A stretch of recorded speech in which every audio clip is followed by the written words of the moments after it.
A Bíblia segundo o cientista. Gênesis capítulo 18.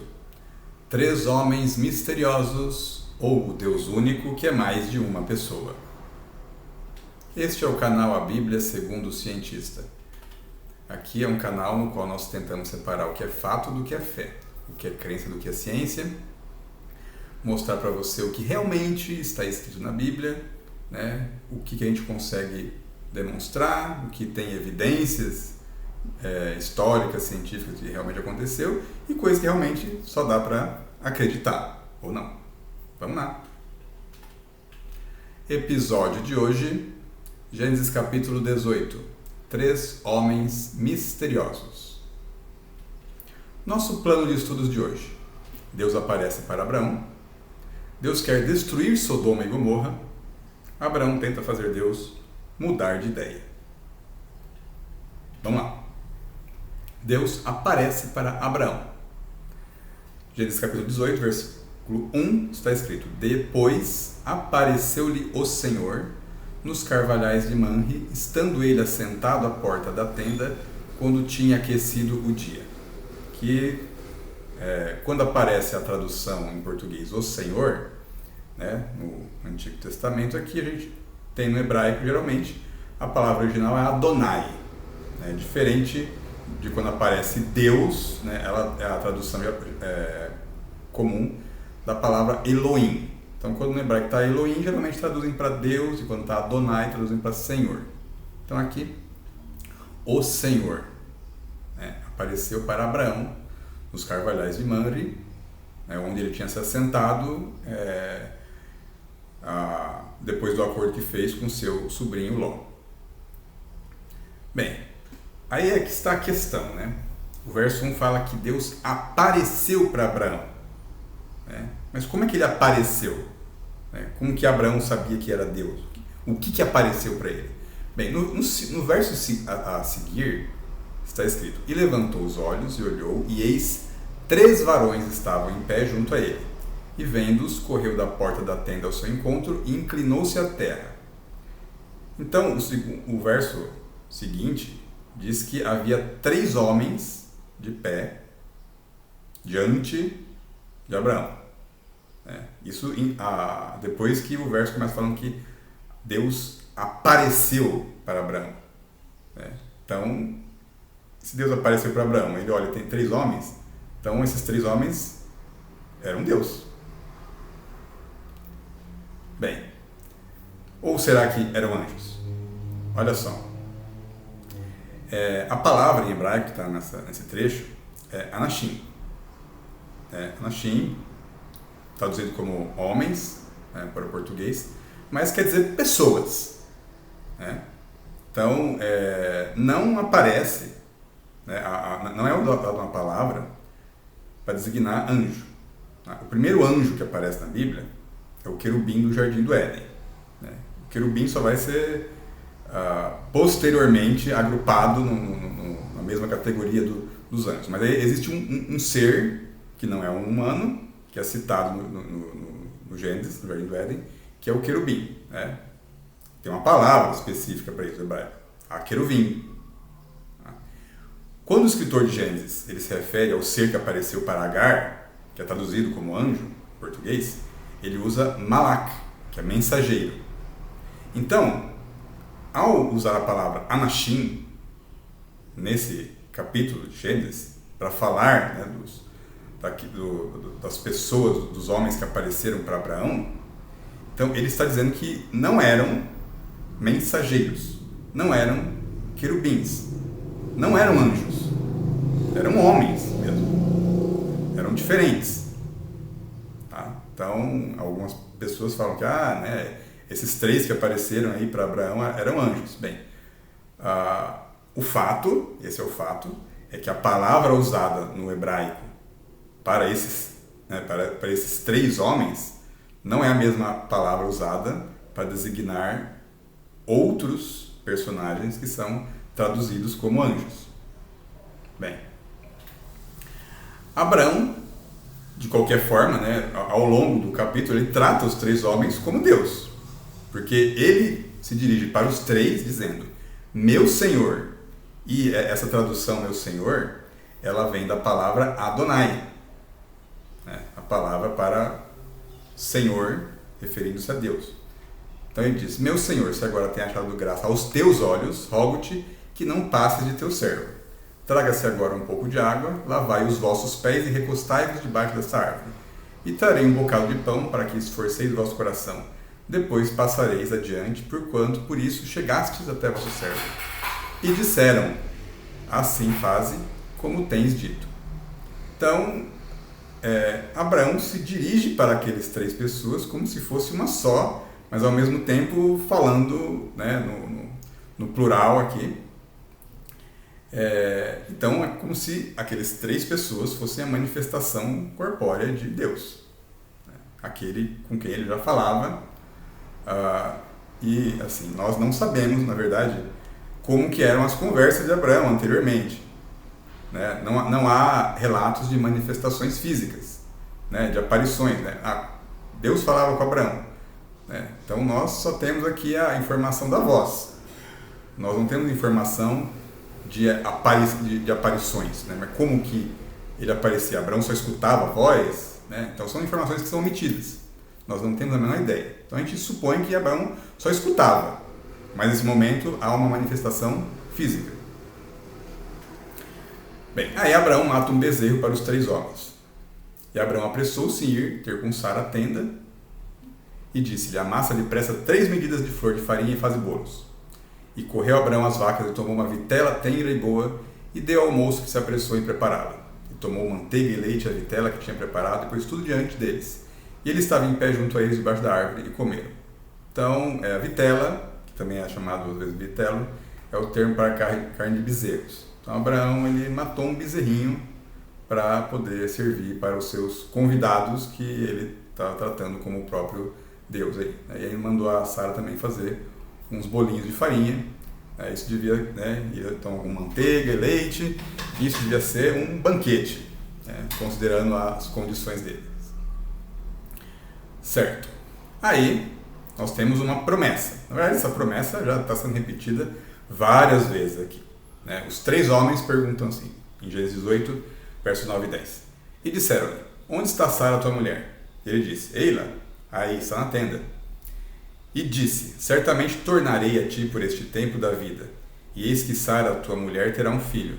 E ouviu Sara a porta da tenda que estava atrás dele. Então a gente tem aqui esses 3 homens, ao mesmo tempo falando como se fosse um só. Então aqui tem uma confusão nessa questão dessa visita, né? Que são os 3 que são um ao mesmo tempo, né? Que Abraão trata como um ao mesmo tempo que se refere a eles como no plural, né? Mas esse plural também aparece lá no capítulo 1 de Gênesis, né? Em que Deus fala também no plural, né? Eis, né? Criemos o homem à nossa imagem, à nossa semelhança.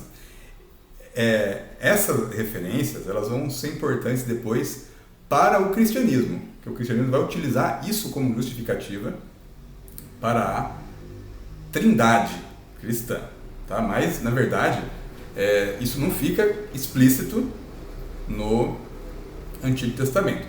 A questão é que lá no começo tinha uma referência em plural, e agora nós temos 3 pessoas aqui agindo como se fosse o Deus de Abraão.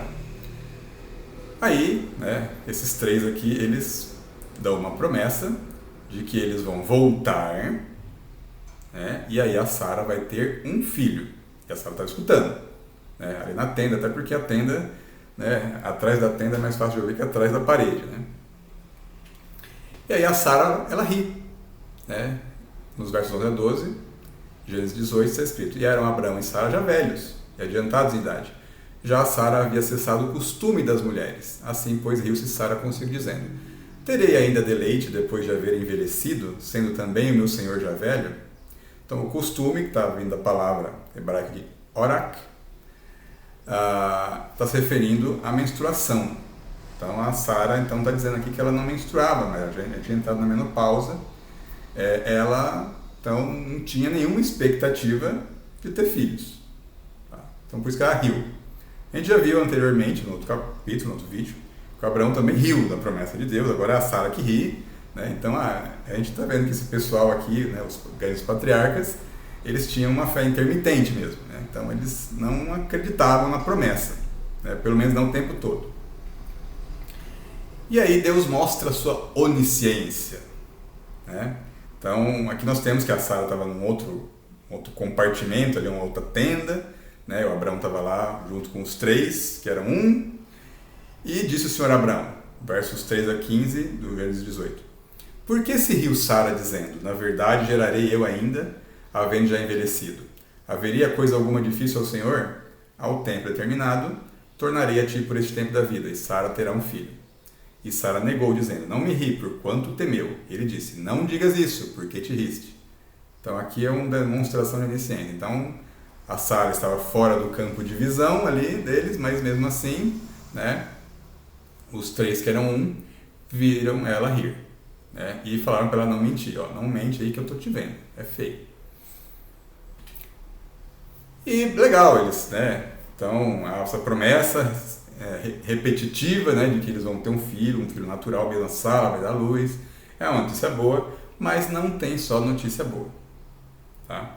Porque em seguida, no verso 16 está escrito, e levantaram-se aqueles varões dali e olharam para a banda de Sodoma, e Abraão ia com eles, acompanhando-os, né? Então Sodoma, né, a cidade que originalmente no hebraico é Sedom, ela, nesse momento, ela se tornou o objeto de atenção daqueles três homens, né? E aí Deus se conta para Abraão o que vai fazer. Nos versos 17 e 19 de Gênesis 18 está escrito, e disse o Senhor, ocultarei eu a Abraão o que faço, visto que Abraão certamente virá a ser uma grande e poderosa nação, e nele serão benditas todas as nações da terra, porque eu tenho conhecido que ele há de ordenar a seus filhos e a sua casa depois dele, para que guardem o caminho do Senhor, para agirem com justiça e juízo, para que o Senhor faça vir sobre Abraão o que acerca dele tenho falado.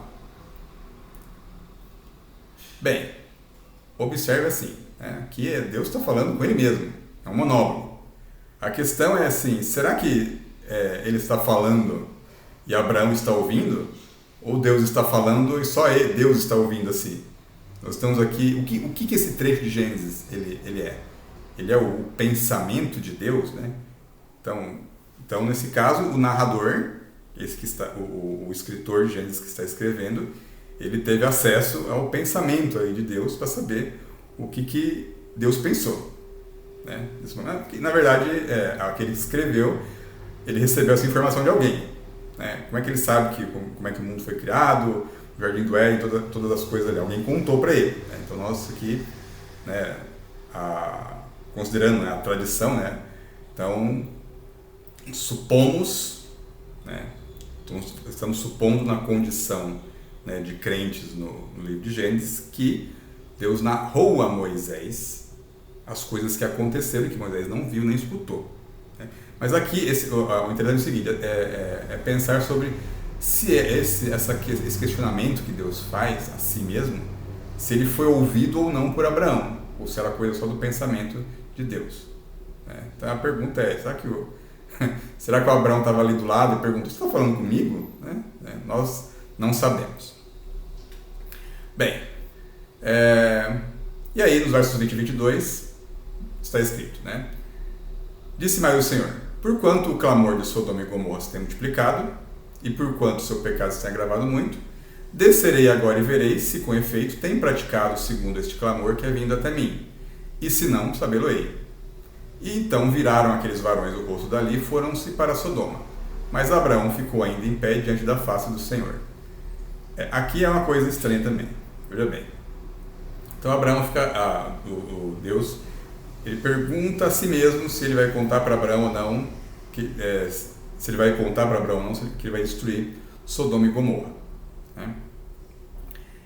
E aí nesse momento acontece uma coisa em que Deus vai, mas ele fica ao mesmo tempo. E aí talvez seja uma demonstração de onipresença. Porque os três varões, eles vão para Sodoma. Só que também está escrito que o Abraão fica em pé diante da face do Senhor. Quer dizer, Deus fica ali, mas aqueles três que eram ele também, eles vão, né?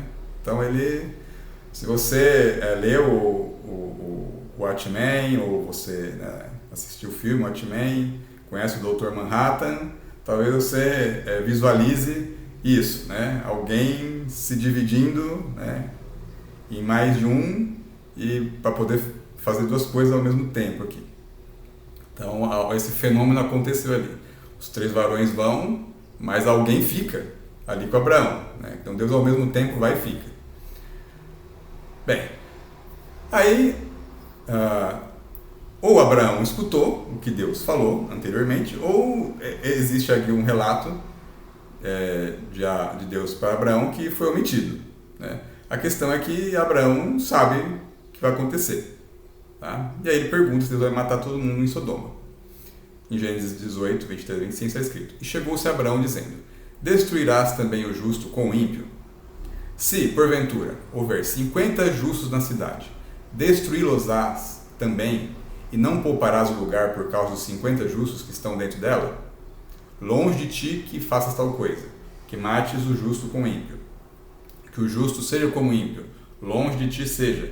Não faria justiça ao juiz de toda a terra? Então aqui Abraão está questionando Deus. Você vai pegar e destruir a cidade, mas com todo mundo lá dentro? Você vai destruir também as pessoas justas que estão lá? Né? E ele pergunta: se tiver 50 justos lá, você vai destruir a cidade ou você vai poupar a cidade por causa deles? Né? E aí Deus diz que ele pode poupar a cidade. Né? Então, nos versos 26 e 28 está escrito: Então diz o Senhor: se eu em Sodoma achar 50 justos dentro da cidade, pouparei todo lugar por amor deles. Mas Abraão não fica satisfeito, né? E ele responde dizendo: Eis que agora me atrevi a falar ao Senhor, ainda que sou pó e cinza.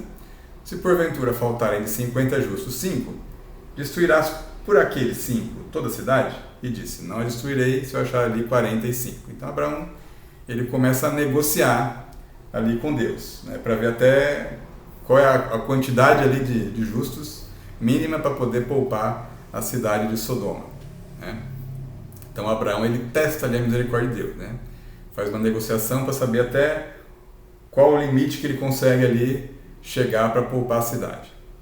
De 29 a 32 ocorre essa negociação, né? E continuou ainda a falar, lhe disse: se porventura acharem ali 40. E disse Deus, né, não o farei por amor dos 40. Disse mais Abraão: ora, não se ire o Senhor se eu ainda falar, se porventura se acharem ali 30. E disse Deus: não o farei se achar ali 30. E disse Abraão: eis que agora me atrevi a falar ao Senhor, se porventura se acharem ali 20. E disse Deus: não a destruirei por amor dos 20. Disse mais Abraão: ora, não se ire o Senhor, que ainda só mais essa vez falo, se porventura se acharem ali 10. E disse: não a destruirei por amor dos 10. Então parece que estão aqui, parece uma conversa aqui de feira do Oriente Médio, que você vai indo comprar alguma coisa, comprar uma fruta seca ou um tapete, você está negociando o preço aqui, né? Então o Abraão está ali tentando baixar o preço, né, para não destruir a cidade de Sodoma. E aí nós temos então um acordo, né? Acaba a negociação quando o Abraão ele chega nos 10 justos, né? Porque aí termina, no verso 33 está escrito: e foi-se o Senhor quando acabou de falar a Abraão, e Abraão tornou seu lugar. Então 10 justos e não se fala mais nisso. Então, com 10 justos, Deus não destrói a cidade de Sodoma. Entretanto, não tinha 10 justos. Você vai saber isso nos próximos episódios, né? Obrigado pela audiência.